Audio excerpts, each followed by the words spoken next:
the authorship, there are a number of authors of Proverbs. Let me get my Bible out. There are a number of authors in the book of Proverbs. Can you tell me some of them? Whoever goes first gets the easy one. Trevor. Solomon. There we go. First of all, Solomon. The first chapter names Solomon as the author. Proverbs chapter 1, verse 1, the Proverbs of Solomon, the son of David, king of Israel. So Solomon was definitely the first author. In 1 Kings chapter 4, 1 Kings chapter 4 and verse number, I'll tell you in a second, verse 31. 1 Kings 4:31. Verse 29 says, And God gave Solomon wisdom and understanding, exceeding much and largeness of heart, even as the sand that is on the seashore. And Solomon's wisdom excelled the wisdom of all the children of the east country and all the wisdom of Egypt. So it was a time of great learning. It's a lot of emphasis on wisdom. And Solomon was the head of it. But there are also other wise men. The Bible says that there were the children of the east country that had a lot of wisdom. By the way, wisdom, we think of spiritual wisdom, which is certainly the case. But their wisdom is also great knowledge and understanding of how things work. So that's why the book of Proverbs deals a lot with animals, the animal kingdom, plant kingdom, and so on. The book of Proverbs, when it references that kind of wisdom, this is what's also being talked about in 1 Kings chapter 4 with the children of the east country, the wisdom of Egypt. They knew how things worked. Verse 31 then says, For he, talking about Solomon, was wiser than all men. Then Ethan the Ezrahite and Heman, he was a real He-Man, and Chalcol and Darda, the sons of Mahal, and his fame was in all nations round about. So as you read those verses, you get the understanding that there were other people besides Solomon by name, right? Ethan, Heman, Chalcol, Darda. Okay, so it names 4 different men and Solomon who were very wise and were known for their wisdom. Okay, so the first author is Solomon, obviously. Next, why don't you write down the wise men? The wise men. We don't know, I'm not talking about the so-called 3 wise men, but we don't know that they had a direct influence in Proverbs, but chances are they probably did, even if they're not quoted and referenced as authors. They probably had an influence on the book of Proverbs. I think it's very fair to say that. Okay, there's another author mentioned later in the book of Proverbs. Proverbs chapter 30. Oh, I was going to ask you. Yes. You're close. Or Agur, the son of Jakeh. It's not Jasher. That's a different book you're thinking of, but you're close. Jakeh, or Jake, I don't know how you say it. The words of Agur, the son of Jakeh. So Jasher is the book of Jasher that you're probably thinking of. But anyway, so Agur, the son of Jakeh. That's another author in the book of Proverbs. Yes? I think I read it. I think it was in my other Bible. Like, it has a little thing that said that's like a fanciful name for Solomon. Okay, you may be thinking of chapter 31. Maybe it's Lemuel, maybe. Words of King Lemuel is probably a reference to Solomon. But Agur is probably certainly a different person, the son of Jakeh. So the way you would say that is Agur ben Jakeh. Remember Ben, it means the son of. Agur ben Jakeh.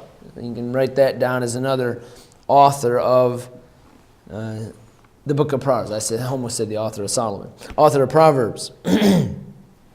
He uses an interesting technique, Agur does, and you will recognize this.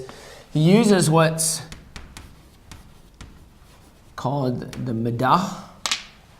In his Proverbs of chapter 30, he uses a number technique. You remember what that number technique is? Right? 3 and 4. For 3 and for 4. There are 4 things that do this.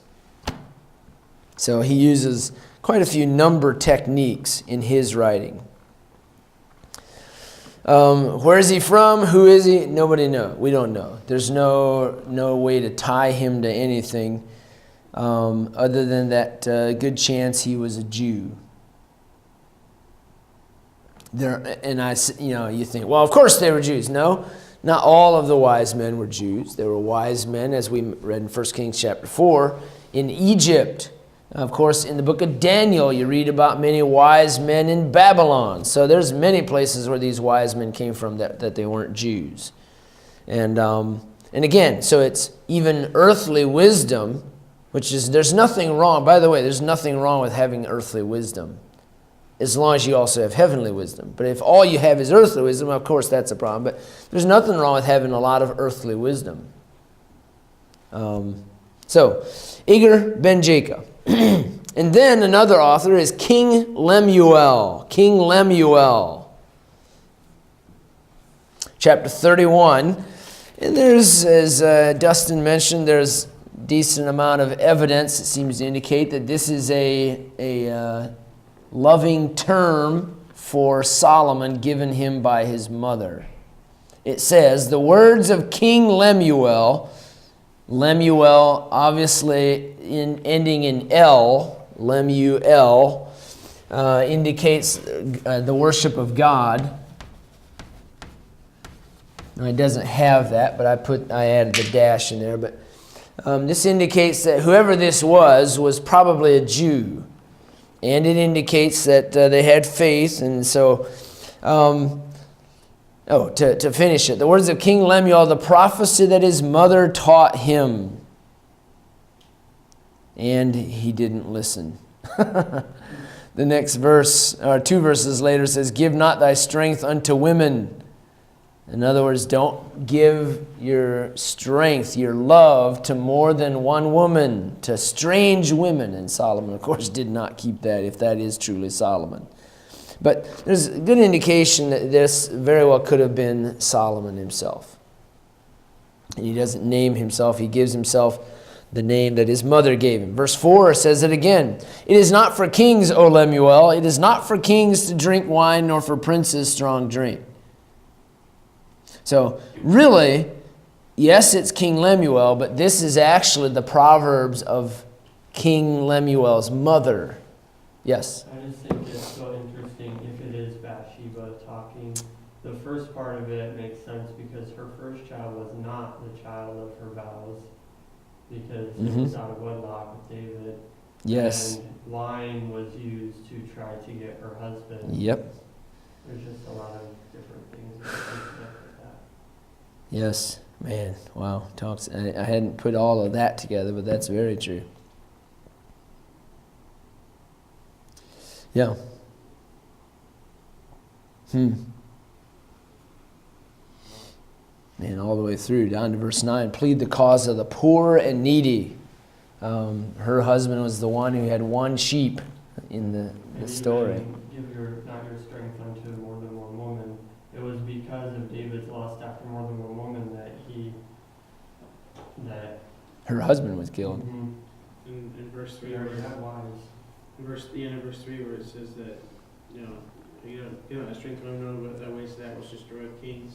She would have seen firsthand that destroyed David. Yes, absolutely. And that was an amazing thought last night. I've seen that before, but man, it never hit me before like that. That Ahithophel wanted David dead. I mean, he wanted him gone because of what David had done to his granddaughter. So, all right, very interesting. Usually, chapter 31 down to verse 9 is separate from 10 and following.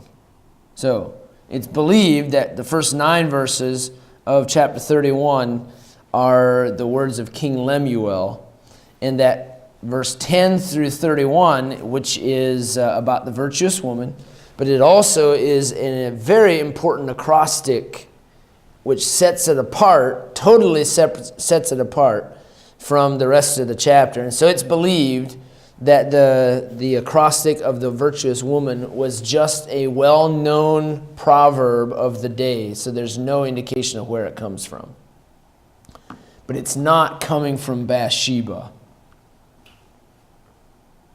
Almost certainly not coming from Bathsheba. There's a number of things in there that indicate that, I think. So it's hard for us to comprehend why she had to do what the king said. It just seems to me like she should have said no. But anyway, verse 10 and 11, who can find a virtuous woman, for her price is far above rubies? The heart of her husband does safely trust in her, so that he shall have no need of spoil. And I'm not really saying it's her fault, but anyway, it's certainly not thought that she's the author of this. This is a commonly known proverb.